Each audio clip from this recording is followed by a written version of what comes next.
What kind of risk builds men? Risk something that we're all at least hardwired in part to do. I imagine that there's some kind of risk that builds them up and another kind that destroys them. Well, I think constantly trying to be in rooms you don't deserve to be in. Apply to schools you shouldn't get into. Apply to jobs you shouldn't get into or you shouldn't receive. Take a shot at girls that you don't have any. Express friendship with men more impressive than you. Probably the most important thing for a young man is to surround yourself with, at least in the short term, men who you perceive as being higher character and more successful than you. The reality is the more risk you take, the luckier you get. So people need to learn to take one big risk a day. And that could be walking up to someone and saying, would you like to go out on a date? You know, like practice that risk muscle. Take the biggest fucking risks of your entire life right now.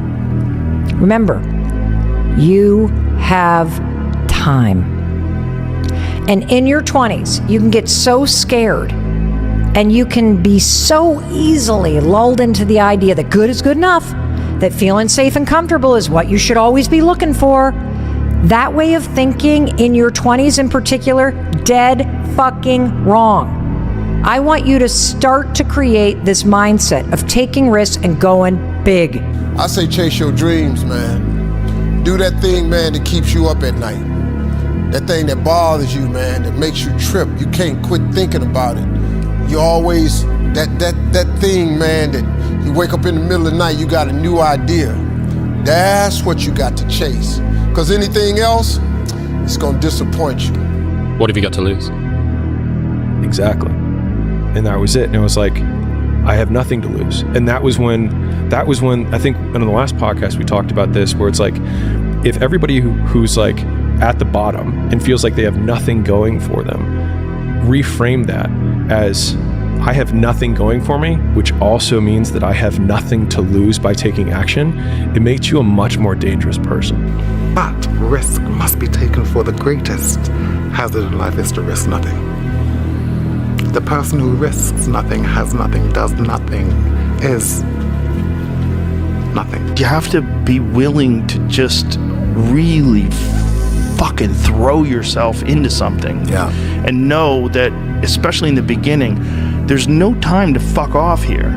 If you really want to do something that's really hard to do, like, you got to be all in. Yeah. Because there's too many people that are all in. Yeah. And you're competing with them. Yeah. You're not competing with these like half-steppers, these people that are kind of dipping in and dipping out. Yeah. They're there as an example for you to not live your life. Yeah. You have to be like all in. And if you're not all in, you're going to get beat up in front of loads of people. That's just the way it goes. Missing out on risk is that we have this big fear of this thing, when the reality is that if you risk nothing, you become nothing. You are nothing. Because nothing ventured, nothing gained. You're not going to get what you want by never risking what you have. And the thing is that the things that we have aren't always material. And I think this is actually one of the big misconceptions of people who are starting out, is like, I can easily stand here and say, you were the most dangerous in the beginning because you have nothing to lose. Pressure changes everything, pressure. Some people, you squeeze them, they focus. Others fold. Can you summon your talent and will? Can you deliver on a deadline? Can you sleep at night? The biggest risk to your future isn't your competition. It's the distractions you insist on keeping in your life rather than doing the things you know you should be doing but aren't. People delay doing things they don't like for longer than it takes to do them.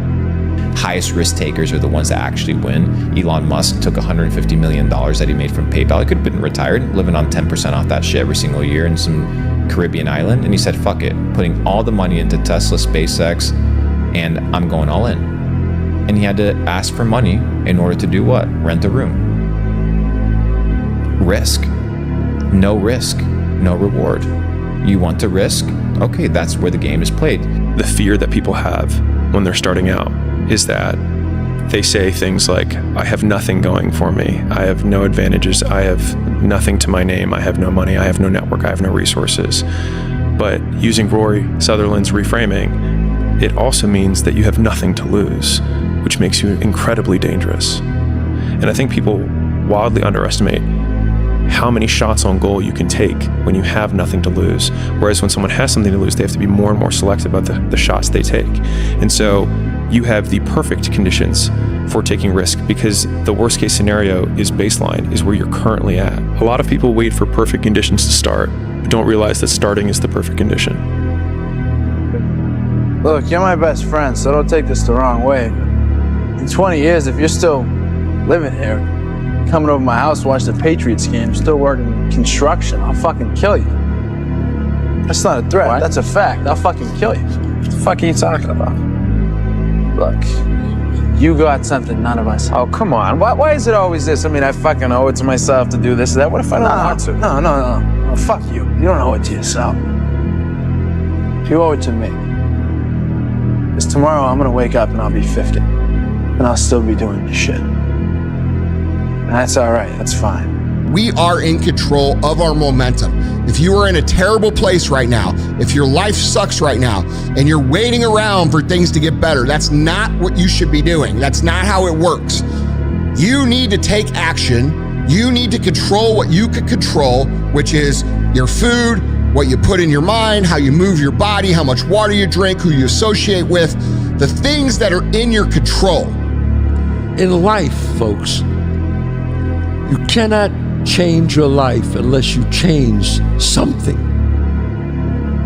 If you always do what you always did, you'll always get what you always got.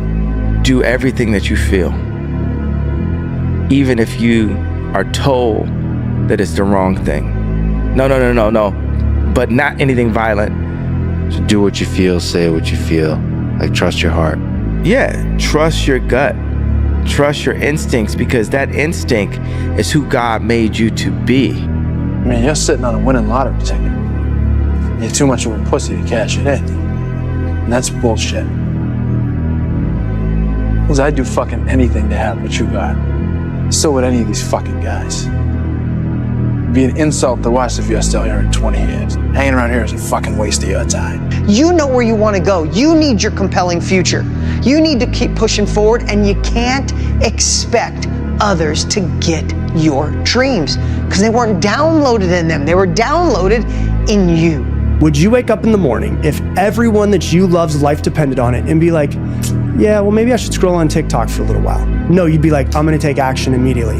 And so it doesn't need to be like a fear of losing everybody, but what's really behind that is like why they're doing it. Nobody seen my vision. Nobody believed in what I was talking about. And I get it. That's cool. Just give me some time and I'm gonna show you how we finna do this.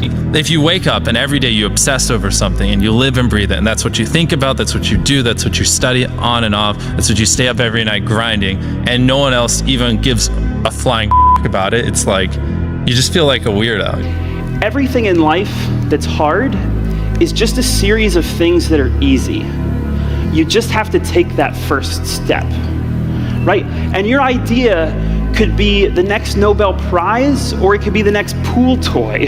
But the point is taking that responsibility for yourself and committing to yourself to say, I'm gonna take action and I'm gonna make it happen. And I think that if most people could figure out like, oh yeah, well, I wanna do this thing. Why do you wanna do it? And my very first one-on-one coach used to say to me, he would say, what's your why? What's your why? Why are you doing this? Why are you doing this? He would like hammer it home in my head. And I was like, why do you ask this so much? And he would always say, because if your why is strong enough, your how will reveal itself. If you know why you want to do something, how it's going to be done, you'll figure out. It doesn't matter. Things are going to get in your way. There's going to be obstacles. There's always going to be obstacles. There's always going to be challenges. There's always going to be moments of like, I don't know if I can do this. But if your why is so strong, it's like, I don't care what comes up in front of me. I'm going to get it done. Wisdom comes from experience, and experience takes time. The more experience you have, the more you learn from that experience, the wiser you can get. If you haven't lived long enough to have a broad enough portfolio of experience, then you can't expect to have knowledge and wisdom. One thing you can't escape is that to be good at anything, you got to put the hours in. It is hard work. I mean, look, yes, people win the lottery. You hear about these crazy success stories, but they are one in literally a billion. Mm-hmm. I mean, for me, the majority of people I've met who haven't inherited anything, but have just built something on their own. They've done it because they're talented, they've got great instincts, and importantly, they have really, really put the hours in. You won the lottery, and most people will never even know there was a lottery. If that's not motivation to live life to the fullest and not fear death, because I'd rather die than never having been born, I don't know what is. So I said, we don't experience life, we experience life we focus on. Yes. So it's our job to direct the focus. You're constantly focused on what's missing versus what you have. You're focused on what you can't control. Well, you can't control that outside world, you can influence it. But I can certainly control what I focus on, what it means to me, what I'm gonna do.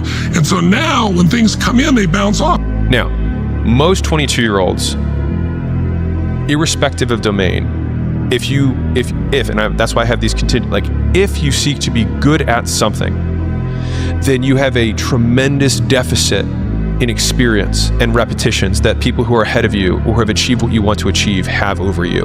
And so the only thing that you have, now you do have an advantage, you have a couple. Number one is that you will have more energy than they do, period. And so your ability to work long hours, sleep less, and maintain high levels of focus while maintaining peak fluid intelligence is at its peak.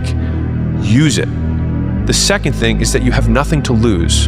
Don't ever think or believe that you gotta smoke what they smoke, drink what they drink, wear what they wear, be a part of whatever it is they made you do. And guess what? If it's considered something negative to me, but yet you're doing it and it makes you happy, I want you to do what makes you happy. Live your life. Most people have a plan A, a plan B, a plan C, a plan D. My plan was this must work or it must work.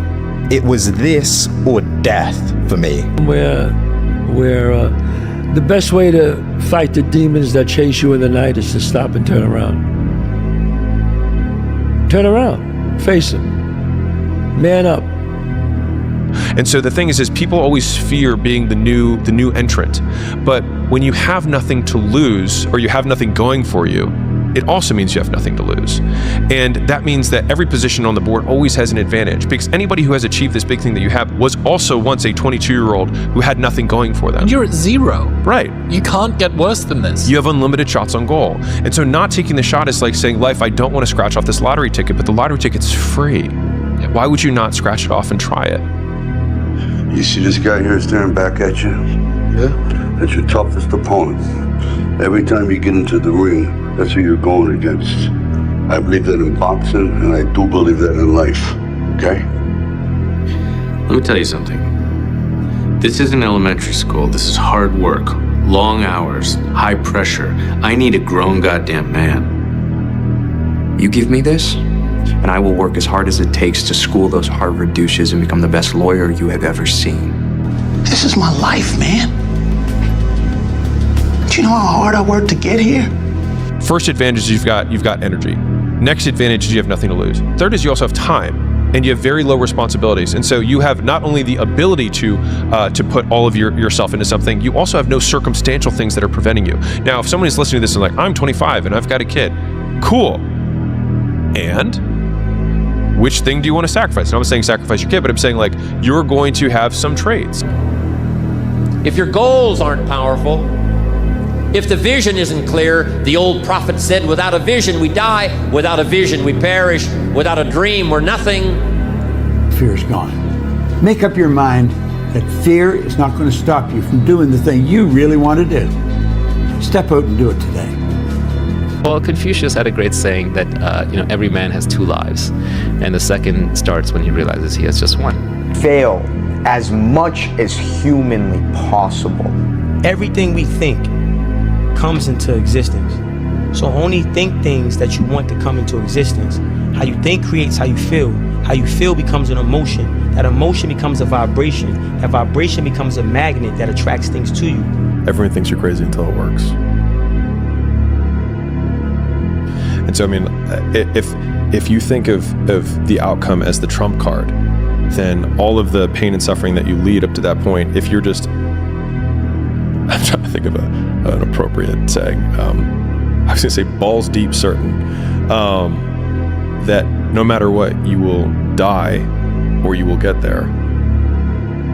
then the likelihood that all of the things that you've done up to that point will then be justified in retrospect is super high.